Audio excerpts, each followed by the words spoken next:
Hello and welcome to News 9. I'm Nishchita, and first up, anxious parents of engineering students missing in Himachal Pradesh reached the airport from where they will be taken to the tragedy site on a special flight. Earlier in the day, the parents had gathered at VNR College. Relatives of some of the missing students sat on a protest in the college premises in Bachupalli on the city outskirts, alleging negligence in providing them information. Meanwhile, the NDRF is still trying to trace the bodies of the students who were washed away when they were clicking pictures at the Base River. A special team has been sent for the salvage operations. 5 bodies have been fished out from the river by the team. Yesterday, 24 people were washed away when they were taking pictures. Of the 24, 18 are male students while 6 are female. The students belong to Hyderabad's VNR Vijnana Jyoti Engineering College.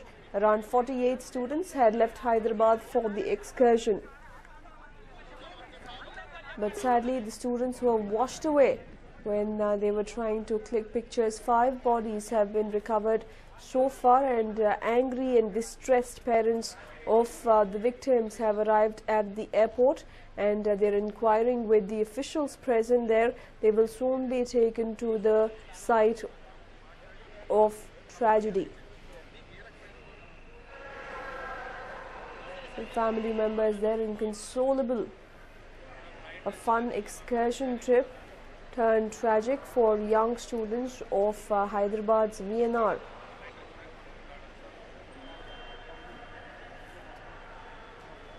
Well, the incident occurred at around 6 p.m. on Sunday when the students who were on their way from Shimla to the resort town of Manali for an excursion were clicking pictures on the banks of a river. A sudden release from the reservoir of the Larji Dam led to a surge in the water level in the river, which is feared to have swept away the students. Ravi Kumar, a college student who was part of the group and an eyewitness to the incident, said that he tried calling out to all his friends, but he was unable to speak up as he was shocked at what he saw. The water level rose quickly. They tried helping a few of them, but in a span of a few seconds, the water level had rose to 5 to 6 feet, and they all drowned right in front of him. The missing students were part of a 46-member sightseeing group from the Vijnana Jyoti Engineering College. The group's tour manager and faculty member Kiran are also missing.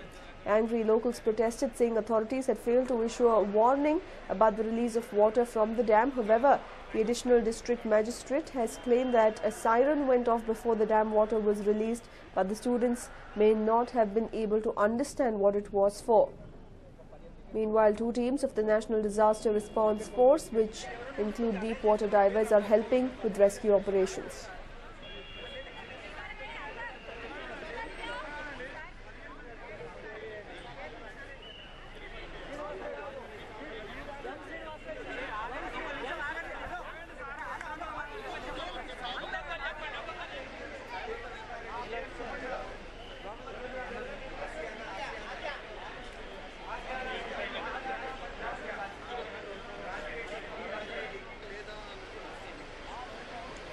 Well, the NDRF teams comprising 84 personnel were dispatched following a directive from Home Minister Rajnath Singh. Darkness and strong river currents hampered search operations at night, but was resumed this morning at 5 a.m. According to authorities, chances of them being found alive are very slim. The focus of the operation now is to find the bodies. Andhra Pradesh Chief Minister Chandrababu Naidu has also expressed shock and anguish over the incident. Naidu has requested the Himachal Pradesh government to expedite relief and rescue operations. Well, in fact, 24 students from an engineering college in Hyderabad are feared to be washed away in this horrific accident. 6 of the 24 students are said to be female students, all students of the Vijnana Jyoti Engineering College. Eyewitnesses and friends of the victims tried to help them out, but in a matter of a few seconds, the water level of the river on which they were clicking pictures rose, sweeping away the students helplessly.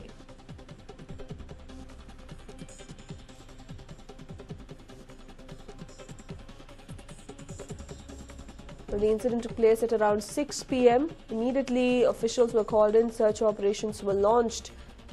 But since it was dark and there was high water current, the officials could not do much. The search operations resumed this morning at 5 a.m.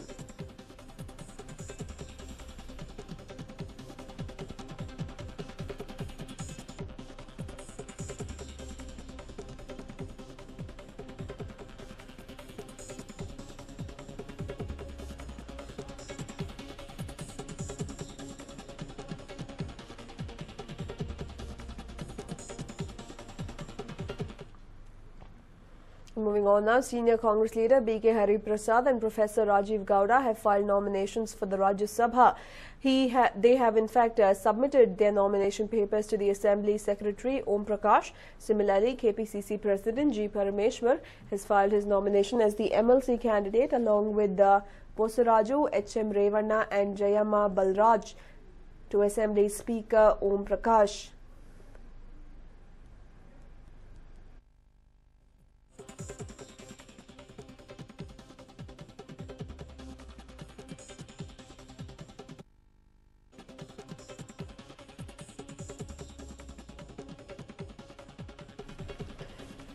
Well, this news puts all speculations to rest. S.M. Krishna is not Congress's choice for the Rajya Sabha this time around.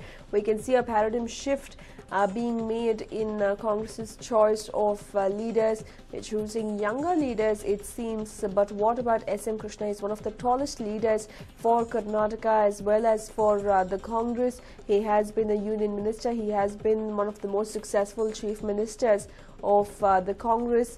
And now Rajiv Gowda as well as B.K. Hari Prasad being chosen over S.M. Krishna for the Rajya Sabha nominations.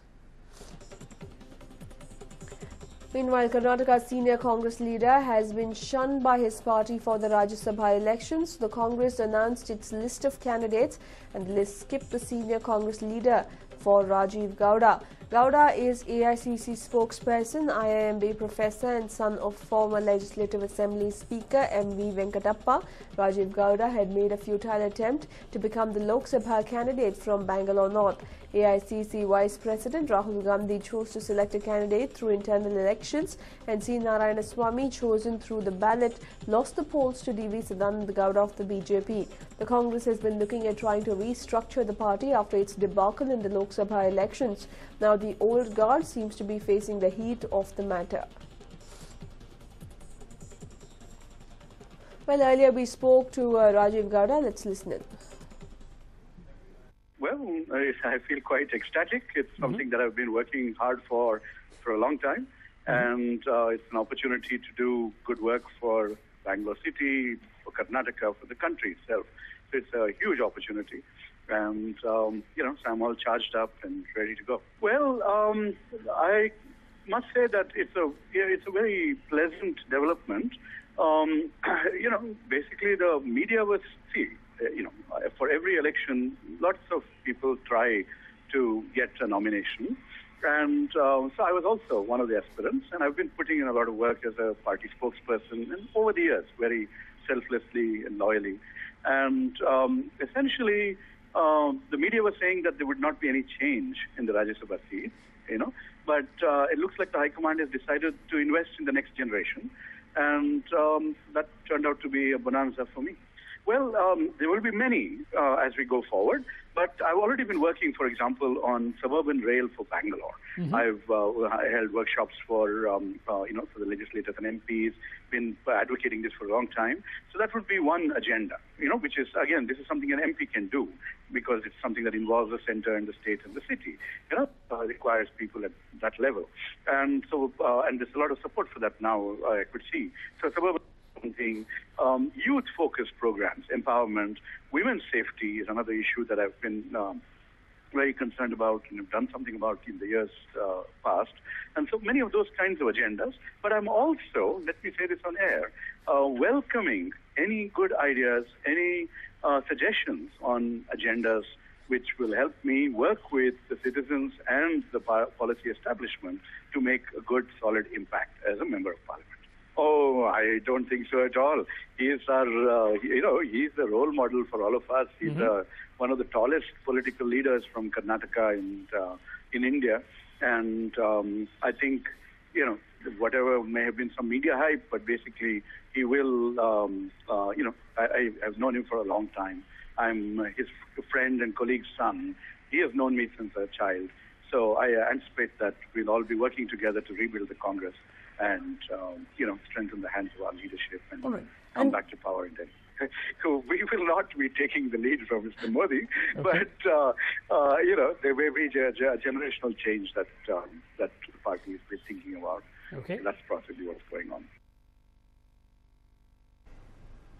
Right, my colleague Nolan joins us with more details on this. Well, Nolan, S.M. Krishna not being given the Rajya Sabha ticket, instead a younger candidate being given. Does it look like there is a paradigm shift in the way the Congress has decided to function post the Lok Sabha debacle? That could be a possibility, but before that, let me just put all the speculations to rest, because as of now, it is senior Congress leader B.K. Hariprasad who has been renominated, and Professor Rajiv Gowda, we spoke to him in the morning, and he's extremely thrilled at this, who has been nominated for the Rajya Sabha by the Congress here. Both of them have submitted their nomination papers to Assembly Secretary Om Prakash. Now, again, all speculation is now to rest. S.M. Krishna is not the Congress's choice for the Rajya Sabha. And to answer what you're saying, or where you were asking, Nishita, yes, there is a slight change over here. We do not know if this is because of the poll debacle that the Congress faced, or is it because of his age factor. Now, he's in his 80s. The Congress is now trying to sort of bring in fresh blood inside over there. Congress in Karnataka actually believed that they would fare much better, but that really didn't happen. We saw what happened. We saw what took place here. So this is what many people in the Congress believe a very good move in order to infuse fresh blood into the polity over here. Let new leaders come out. Maybe that will actually bring the youth. And Professor Rajiv Gowda has been here with the Congress for the past 4 years. He's the IMB professor. He's been AICC spokesperson. So all in all, many believe that this is a fantastic move on part of the Congress High Command. Right, and also, will we see any sort of repercussions within the Congress for the same supporters of S.M. Krishna being unhappy with the matter? We have seen Congress being a prey to infighting in the past as well. Saturday night, when this information came out, Nishita, we must remember that the moment they said that S.M. Krishna would not be renominated, First of all, his supporters came out saying that he will immediately quit the party. Then S.M. Krishna came out and stated that he's a loyal Congress worker. He will not quit the party. Now, again, we must remember that S.M. Krishna has had everything one could achieve. He was a chief minister over here. He's represented the party as a governor. He's been the union minister, foreign affairs minister, that too. So he has had the chance to represent from the Congress to have, apart from the prime minister's and president's post, everything else he has had the chance. So it's not that the Congress actually pushed him away. He's 80 now. He's in his 80s. It's always better to give a chance to others. Now, Prime Minister Modi's cabinet also, he came out with a 75 age cutoff. Maybe, just maybe, the Congress is also looking at doing something as such, bringing in fresh blood inside there, rebuilding the party once more after what happened over here. Getting in touch with the youth of today, getting in touch with the new India, and maybe that is one of the reasons why Professor Rajiv Gowda was nominated. Right, Nolan, stay with us. We'll come back to you for more details. Let's quickly take a look at the latest development in this particular case.